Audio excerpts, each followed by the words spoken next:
Bueno, pues aquí en las instalaciones históricas, instalaciones del Partido Acción Nacional y una plática que en varios minutos nos va a permitir conocer y adentrarnos más en la complejidad que significa la Ciudad de México, tomando como epicentro, pues sí, a uno de los mejores alcaldes, para mí, que yo soy residente de la misma, el mejor alcalde de la Ciudad de México, Santiago Taboada, que está aquí con nosotros y a quien saludo con muchísimo Mi gusto. querido Santiago, Marco, ¿cómo estás? gracias por la oportunidad y pues por poder platicar contigo unos minutos. Al contrario, muchas gracias a ti. Oye, para empezar la plática tranquila, Sí. ¿qué significa estar al frente de la alcaldía gobernada por Claudia Sheinbaum?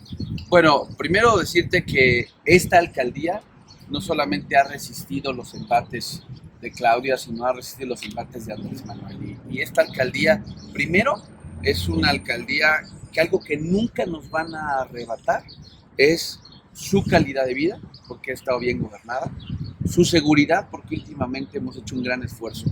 Y a pesar de todo lo que quieran decir, hoy más gente quiere que las cosas se hagan como se hacen en Benito Juárez, que se hacen como se hacen en las alcaldías gobernadas por Morena.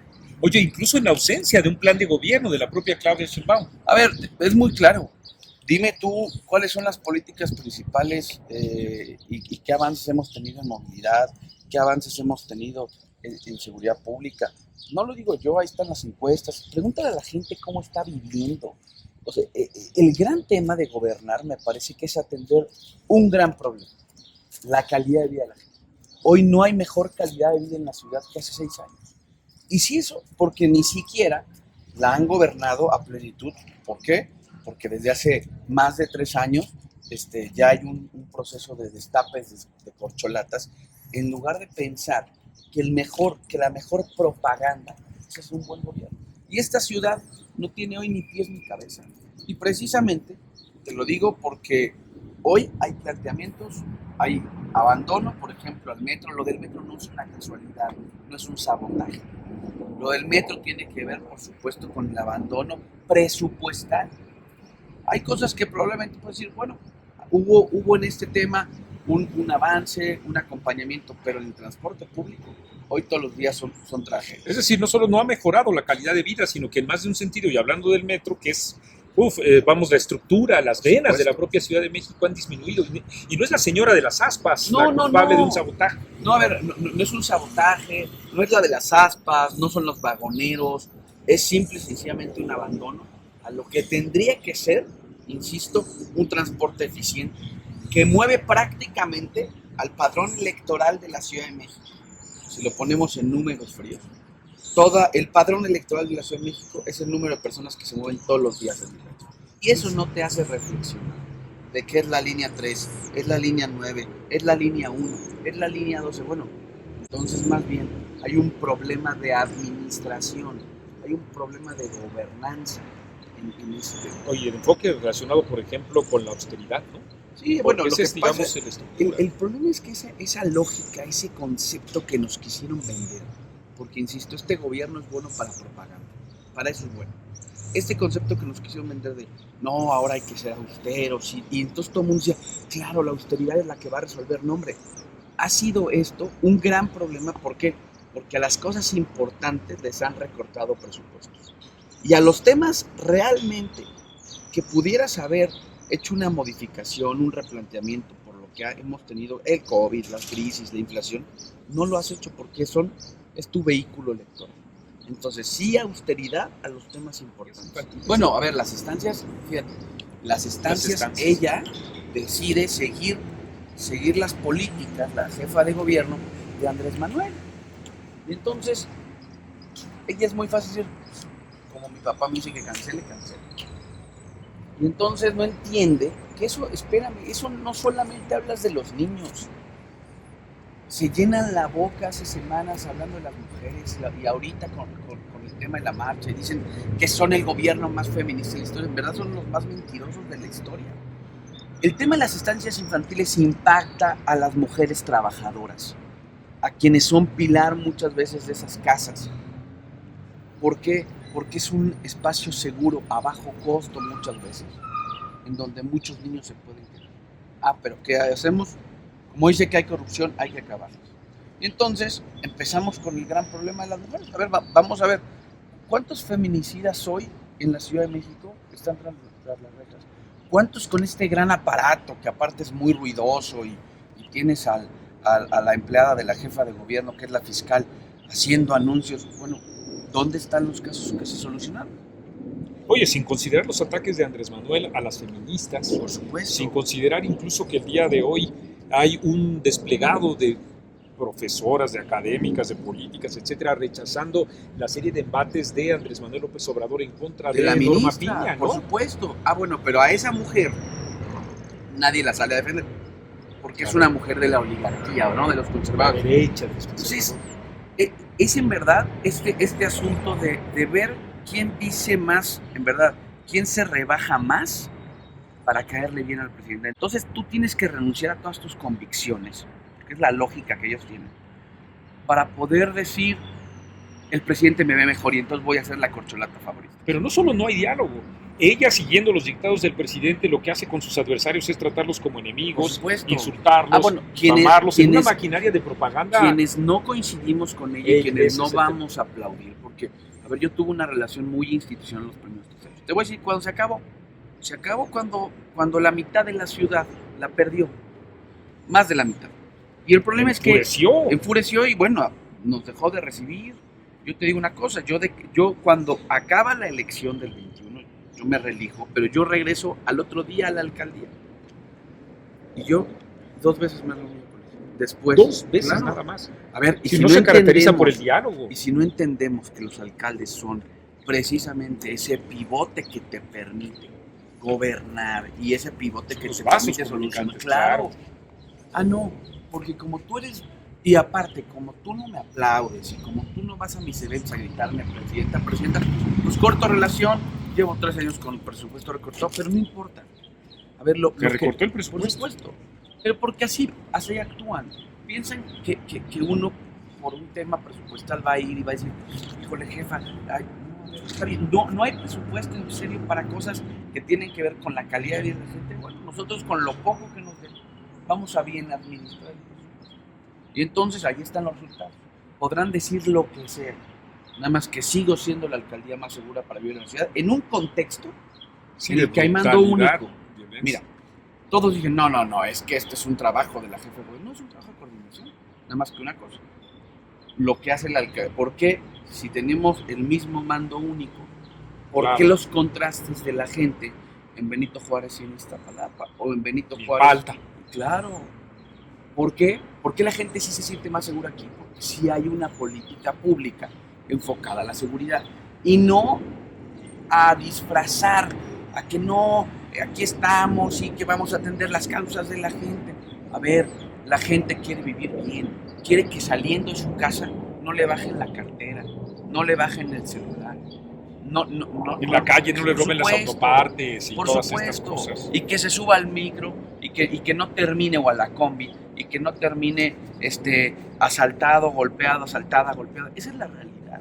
Eso no lo han podido resolver. Bueno, es el peor momento de la ciudad. Con el todos los índices, ¿no? Por supuesto. Con un presidente que hoy, de las entidades que peor lo califica, es la Ciudad de México. ¿Por qué? Porque hoy la gente no vive mejor. Porque hoy la gente no tiene más dinero. Porque podrán llenarse este asunto de mentiras. Si vean el dólar, a la gente no le importa cuánto cuesta el dólar. Si el kilo de huevo cuesta lo que cuesta. 44, claro, y 50, antes 23, claro. Y así las tortillas. Y entonces tienes días en donde están dañando los 50. ¿Y entonces qué come la gente? Porque entonces ya carne no puede, pescado mucho menos. Bueno, ahora ya también huevo.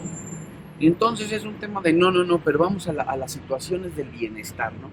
Y creen que regalando la gente en la ciudad, el chilengo quiere chamba, ¿eh? No está acostumbrado a vivir de lo que el gobierno le da. No, él te dice, a mí déjame chambear, deja que si yo abro una cafetería. Es aspiracionista. Por supuesto, por eso viene a la ciudad. Claro, para mejorar. Toda la ciudad está compuesta, los que somos chilangos de toda la vida, está compuesta con gente que viene y aspira a vivir mejor, porque aspira a que su hijo vaya a una mejor escuela pública, que la que hay en su estado, en su municipio. Una mejor cancha de fútbol. Por supuesto, Digo, para irme, si quieres a eso. Un deportivo público de calidad. Claro. Es que es lo que yo... ¿Tú a quién le vas? Yo le voy a los Pumas, ¿no? Aquí, corte casi, porque yo le voy al más grande. No, bueno, a los Pumas, no. Bien, ¿no? No, yo le voy a la América, por supuesto. Pero ese también es un aspecto muy importante, claro. ¿no? A ver, aquí tenemos, yo por ejemplo, ¿por qué le he metido a los deportivos públicos? Porque creo que no tendría que haber una condición de si tienes o no dinero para hacer ejercicio. Yo, por ejemplo, te lo puedo decir, ve a la alberca olímpica, ve los deportivos que tiene la alcaldía. ¿Y por qué le he metido dinero y por qué vas y te sientes en otro lugar? Porque no tendría que ser una condición. Si queremos emparejar la cancha, porque ellos dicen que la igualdad, este gobierno es el más desigual de la historia. Ha hecho las diferencias más... Pero tú acá tienes incluso a 2 panamericanas que ¡claro! Ganaron, y al mismo tiempo gente que no tiene, digamos, ese altísimo rendimiento, pero la misma cancha. Pero puede practicar el mismo deporte en condiciones óptimas. ¿Y por qué? Porque yo sí creo que la política, y más en la ciudad, de lo que se trata es emparejar un poco más la cancha, hacerla más corta. Y el tema es que ellos han hecho mucho más largas las distancias. Me llamó mucho la atención cuando te caracterizaste como chilango.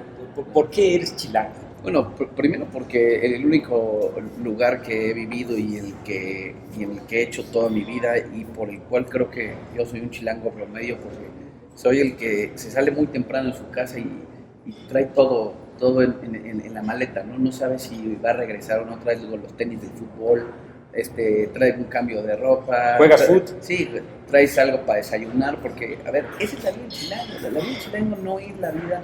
La verdad tranquila de que sales y te puedes regresar a tu casa, no. A ver, yo desde muy chavo, ¿no? tuve la necesidad de trabajar y entonces desde que te sales para la escuela, de ahí te ibas, yo me iba allá a la farmacia con mi abuelo y de ahí te regresas. ¿La farmacia dónde? Ahí en la Guerrero. ¿En la Guerrero? Sí, en la calle Zarco. Yo soy de la Guerrero, bueno, todos ustedes saben que soy de la Guerrero, de Zarco. Zarco 151. ¿Sabes que ahí está la mejor pancita de la ciudad? No, y los tacos ahí de Martínez de la Torre, los de la corcholata muy buenos ahí también. Los machetes. No me gusta cuando los fríen no, mucho, a mí me encanta ahí así como los preparan. O sea, ¿te sabes esos tacos? Sí, bueno, de hecho acabo de ir hace no mucho me invitó Sandra Coraz, porque yo le dije, oye, el día que hagas algo en el Martínez de la Torre, invítame, porque es muy nostálgico. Entonces no sabes el gusto, porque algunos me decían, usted es el hijo del doctor, era mi abuelo, pues, ¿no? Y el nieto del doctor y el hijo del doctor. Mi abuelo no era doctor, era tenedor de libros. Pero tenía una botica. A ver, te hablo botica de pan puerco, de chochitos de árnica, ¿no?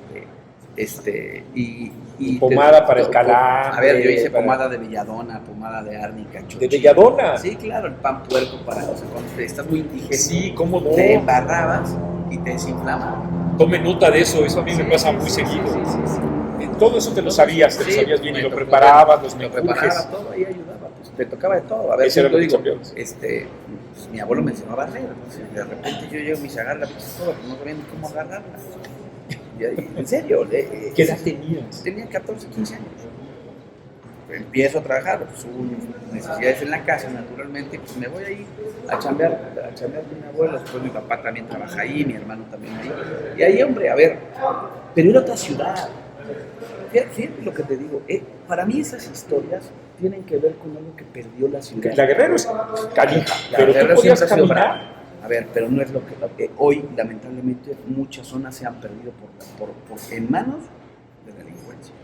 Y porque nadie les ha querido poner freno, porque aspiran o prefieren apostarle a sus clientelas que a que la gente viva bien. Y entonces es ponerle un hasta aquí a este cuate que se pasó. Empezando, insisto, todo nace de los primeros abusos del estacionamiento, del establecimiento, de la chelería, que empiezas a ver condiciones y si no pones atención y si no pones pausas, entonces todo empieza a volverse mucho más complejo y entonces al paso del tiempo se vuelve tierra sin ley. Esa es la historia y yo por eso te decía, ¿y por qué chilango? Porque soy garnachero, ando todo el día prisa, vivo estas... Pero tú sabes en dónde se come el mejor pozole de la Ciudad de México. Mira, yo creo que ahí en Pozole puede ser, pero hay uno muy bueno aquí sobre Río Churubusco. Para mí el de Doña Licha. ¿En dónde? Está en Iztapalapa. ¿En dónde está? Estamos hablando del mismo. A ver, puede ser. ¿Dónde? Pues es que yo agarro y pido el Uber y dice Doña Licha y me voy para allá ¿Sí? y está en Iztapalapa, yo me siento, es ¿Un pozole verde? Exactamente. Sí. Ese. Para mí ese es el mejor. Sí, yo creo que es de los mejores. La birria. Birria. Fíjate que hay una muy buena aquí en la Avenida Coyoacán. Y hay una también. Ya sé cuál dices. ¿A un lado de una escuela? Exacto. Avenida ¿Chivito? Coyoacán. ¿Chivo? El Chivo. Esa, cómo no. Avenida cómo no. Coyoacán y Amores, creo, no me acuerdo. Sí, pero ya sé cuál dice. Sí, en la mera esquina. Yo también la conozco. Hay un árbol metido ahí en medio. Esa es una buena. Es buena. También la de San Camilito, pero a lo mejor como yo soy de la Guerrero y me da mucha nostalgia de San La birria Camilito. Don Pepe también, que está en Iztapalapa, es buena. Ah, claro. ¿Y tacos? ¿A Híjole, quién yo recomendarías sí, sacarlos de Suárez? Depende. Mira, por ejemplo, en Suadero hay unos de puesto aquí en Miguel Ángel de Quevedo y Universidad que se llaman Los Cuñados, muy buenos. La salsa es una... canasta los jóvenes, ¿no? Los de la Glorieta del Scott. ¿Conoces los de la Glorieta del Scott? Son ahí, unos tacos de canasta grandotes, pero le ponen un pedazo de carne y de todo bien, eso, y la canastota de ese tamaño. ¿Eso los conoces? Son los mejores tacos de canasta. Es muy buena en los arbolitos ahí en la Guerrero. Esa no la conozco. Ahí estaba, bueno, ya tiene tiempo, los arbolitos ahí también. Los de... ¿Tripa? ¿Te gusta la tripa? tripa? ¿Y sabes también cuáles de barbacoa? Los del Alfonso XIII, ahí en Álvaro Obregón, los de los Tres Reyes. Eso es, pero es cara. Sí, pero es buena, pero muy buena. Sí, muy buena.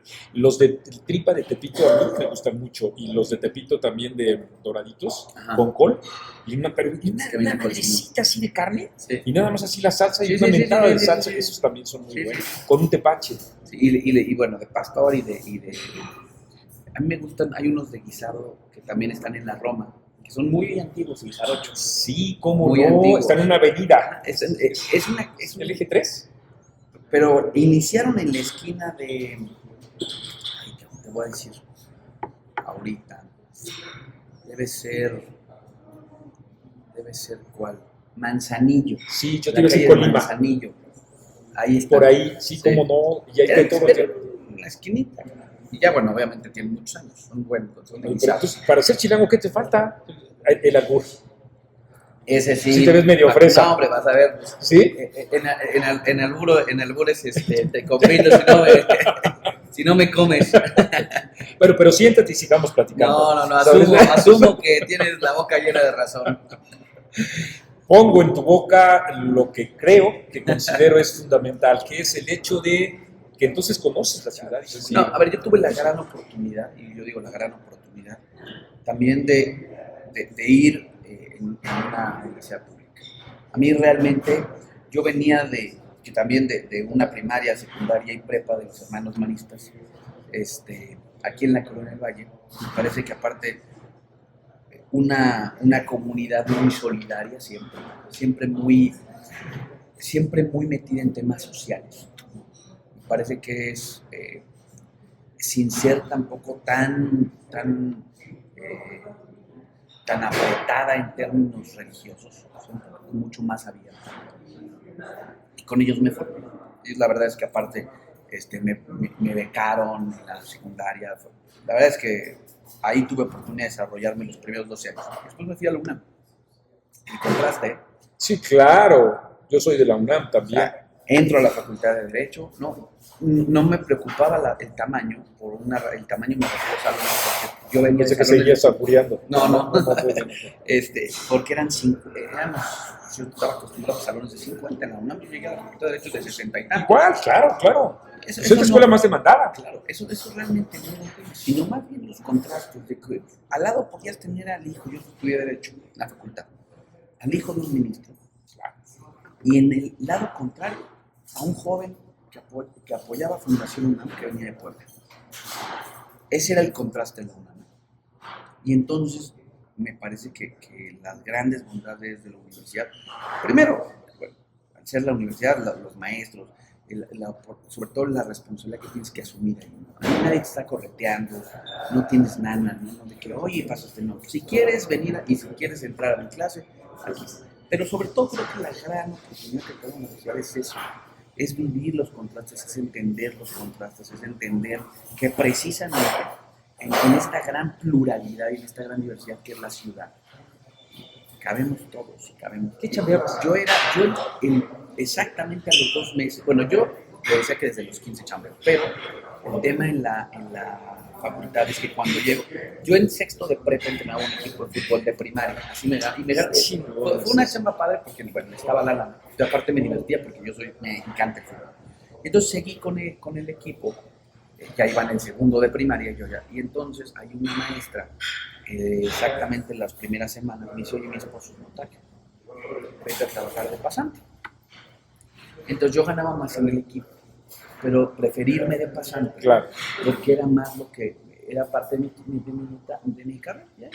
De pasantes, en la notaría 130 y entonces me tocaba escriturar todo el Infonavit, cuando el Infonavit escrituraba mucha vivienda. Y bueno, me iba a ir a Iztapalapa, el Infonavit de Iztapalapa. Eso te permitió conocer toda la ciudad, aparte de todo, chavito. Y aparte estaba hasta Médica Sur, la notaría. Entonces todas las firmas tenían que ser aquí, por ejemplo, en Barranca, o en el Iztapalapa, o en el Rosario.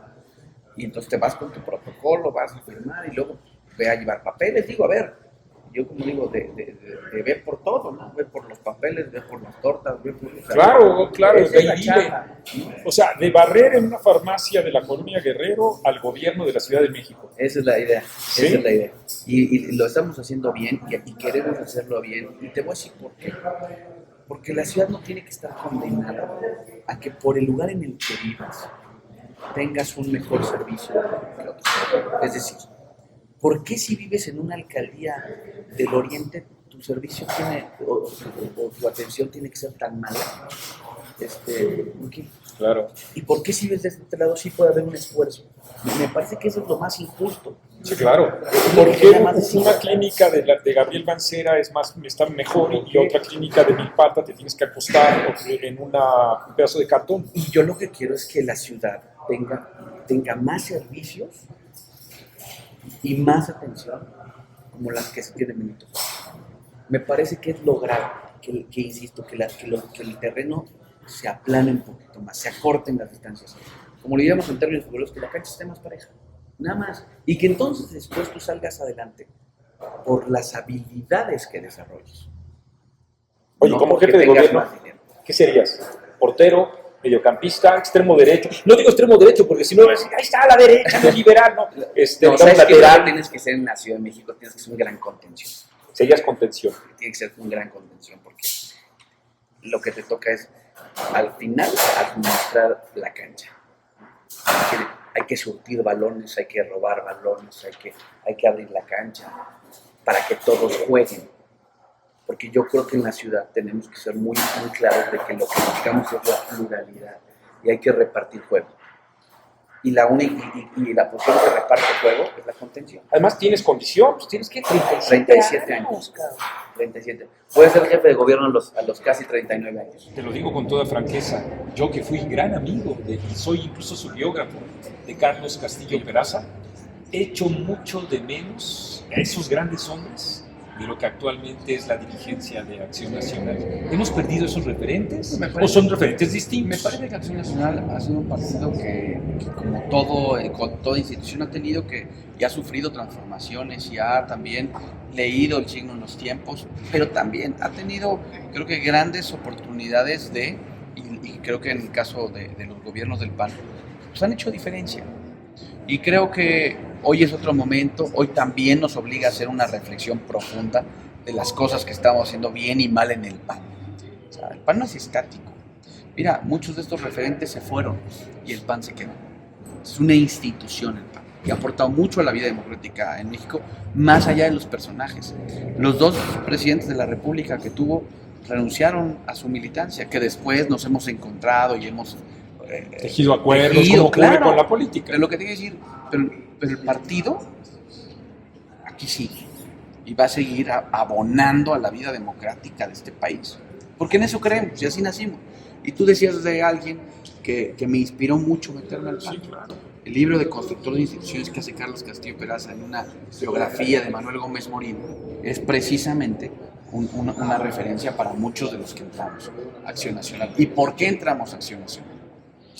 Entonces, sí quiere decir esto que todavía las ideologías permanecen, es decir, que cuando te enfrentas al populismo autoritario es algo que las propias raíces ideológicas y políticas del PAN lo vivieron con Luis Echeverría. Por supuesto. Lo vivieron con López Portillo y ahora lo viven. Y el PAN siempre le ha apostado a creer y a pensar en que toda política pública, en toda acción de gobierno, tiene que estar la persona en el centro de la toma. Humanismo. El humanismo político. Después se ha tergiversado y después se han dicho otras cosas. Pero el PAN es un partido humanista. Ese es el PAN. Probablemente haya visiones del PAN o reacciones del PAN en otro sentido. Pero la raíz del PAN es un partido humanista. En un país y en una ciudad que lo que requiere es que las decisiones se tomen en función de las personas. Eso es lo que te iba a decir, porque una cosa es el bagaje ideológico que puedas tener y otra cosa es que al momento de gobernar, como lo has hecho, no importa que alguien tenga un credo religioso. Tú me decías político, hace rato, oye, porque aprendes a convivir con las diferentes opciones, ideologías y creencias. Nosotros no creemos en una sola visión. Eso es lo que nos quieren imponer desde Palacio Nacional. La ciudad es una ciudad plural, una ciudad incluyente, una ciudad diversa. Y esos tres elementos conviven. Y precisamente por eso los gobiernos tenemos que abrirnos a que todas esas expresiones públicas, políticas, ideológicas convivan y se sientan atractivas. Porque en Benito Juárez viven muchos hombres y mujeres del gabinete del presidente López Obrador. ¿Y por qué viven en Benito Juárez? Porque eligieron Benito Juárez porque se vive bien. Muchos contra los fifís hasta alcanzarlos. Claro, y es más, aquí vienen porque aspiraban a vivir mejor. Y Benito Juárez a ellos los ha recibido durante muchos años como vecinos y por eso es las grandes contradicciones no de este viven gobierno. En Milpalta. No, ni viven donde gobiernan. Yo sí te puedo decir, yo vivo donde gobiernan. Y ese es mi orgullo, y poder decir, y camino, y estoy... Tú eres vecino. Por supuesto. Y te voy a decir, y soy un hombre de la ciudad, pero entiendo perfectamente que cuando se gobierna bien, que cuando se vive bien, la gente tiene derecho a eso, a esa vivencia. ¿Por qué? A ver, te pongo un ejemplo. Cuando servía la línea 12, yo tenía todos los domingos una población muy por encima del promedio de la semana en el Parque Los Venados de los vecinos de Tláhuac. ¿Por qué? ¿Por qué tenían que tomar el metro para venir hasta el Parque Los Venados? Porque ese parque no lo tienen allá. Y no hablamos de dinero, ¿eh? Yo tengo prácticamente el mismo presupuesto que cualquier otra alcaldía. Yo soy de media tabla, como diríamos en el argot futbolístico. Sí. No tengo más dinero ni que Iztapalapa, ni que Gama. Muchas de las alcaldías que ellos gobiernan... Pero si tienes las mejores instalaciones, por supuesto, para eso. porque hay que mantenerlas. ¿Dónde juegas fútbol, por ejemplo? Yo juego fútbol ahí en la alberca olímpica, ahí en las canchas de RIF, y también tenemos ahí otro equipo de fútbol. ¿Juegas en dos equipos? Pues, cuando puedo, ¿no? Voy, pero si no son de media tabla o si estás ahí vamos, esas sí son de los primeros 3 lugares, ¿no? Ah, mira. Ahí vamos. Pero lo que te quiero decir es que esa es la lógica de entender una ciudad, por supuesto desde la diversidad, desde la pluralidad, pero también de una buena administración y un buen gobierno. Claro. Oye, Santiago, y finalmente, ¿cómo te ves dentro de 2 años? Gobernando la ciudad. Y gobernándolo desde un ánimo y desde un ambiente de pluralidad. Yo creo en los gobiernos de coalición. No se ha dicho mucho, porque a veces las alianzas ganan y se olvidan. Creo que la gran oportunidad que tenemos en la ciudad es de construir un gobierno mucho más abierto, mucho más plural, en donde haya una visión, ¿no? de una visión de partidos de izquierda, de una visión de partidos de centro, de una visión de partidos humanistas, y que convivamos y hagamos un gobierno, porque esa es la ciudad. Es que sin que sea un la modelo... ciudad no somos fifís y chairos, no es esa es la ciudad. En la ciudad vemos, insisto, un mosaico de ideologías, de creencias, de prácticas, con y todos, indígenas, por supuesto, ¿no? y todos tienen que estar ahí. Y por eso yo visualizo un gobierno de coalición, un gobierno plural, en donde la sociedad civil esté representada, en donde los partidos de la alianza estemos representados. Es la única manera de que esta ciudad pueda entender las diferentes visiones y, sobre todo, con empatía, poder aterrizar y entender. Y sobre todo, no prometer, solucionar. Oye, y que los periodistas que hagamos crítica no seamos tus enemigos. Por supuesto. No, digo, A ver, yo como lo digo, lo que tenemos que hacer es, no vamos a imitarlos. Lo que tenemos que hacer es abrir con los medios de comunicación canales de diálogo objetivos, de crítica. De igual manera, de transparencia. Construir esta fiscalía que dijeron que iba a ser autónoma, y es el peor momento de la fiscalía en la Ciudad de México. Una fiscalía que persigue a la oposición. Y nosotros no vamos a llegar a hacer lo mismo, ¿eh? Que los jueces actúen con independencia. Que los fiscales hagan su trabajo y persigan a los delincuentes, no a los opositores de un gobierno. Y segundo, que los medios de comunicación pasen una crítica abierta, no que parecen esas ruedas de prensa a ver quién avienta más piropos, y que el que cuestione no le dan el micrófono. Eso no es democracia, eso no es pluralidad. Nosotros sí somos demócratas. Yo sí creo en la crítica, estoy sujeto a ella. Sí, como personaje público. Por supuesto. Y vale la pena. A ver, la crítica también muchas veces es un área de oportunidad. En eso creo. No creo en los aplausos fáciles. Las cosas se ganan y se ganan bien. Y te pongo el ejemplo de una alcaldía en donde los vecinos son lo suficientemente críticos para decir lo que hoy en un día se está haciendo bien y lo que también hay que hacer mejor. A mí ha habido vecinos que me dicen, oiga, alcalde, muy bien, pero ¿sabe qué? Falta esto. Bueno, no le voy a decir, retírese, por favor, usted seguramente es de López Obrador. O un sabotaje, este es un sabotaje. Usted es un conservador. No, hombre, es un vecino que tiene inquietudes, que tiene demandas y hay que atenderlas. Sí, porque ese es el sentido del servicio público. Y no forma parte de la conspiración. Y aquí lo que hay que hacer es dar soluciones a la gente que todos los días quiere salir a trabajar y vivir mejor en una ciudad que aspira a tener los mejores servicios, el mejor transporte, los mejores empleos. Esa es la ciudad que queremos. Yéndole al equipo de fútbol que sea. Así es. Si tú le vas a los Pumas. Bueno, imagínate, a la América. Al mejor. Y con eso nos vamos a quedar. Te agradezco muchísimo. Gracias, Gracias a ti por esta plática. Gracias. Que estés muy bien. Gracias. La mejor de las suertes. Muchas gracias. Hasta luego.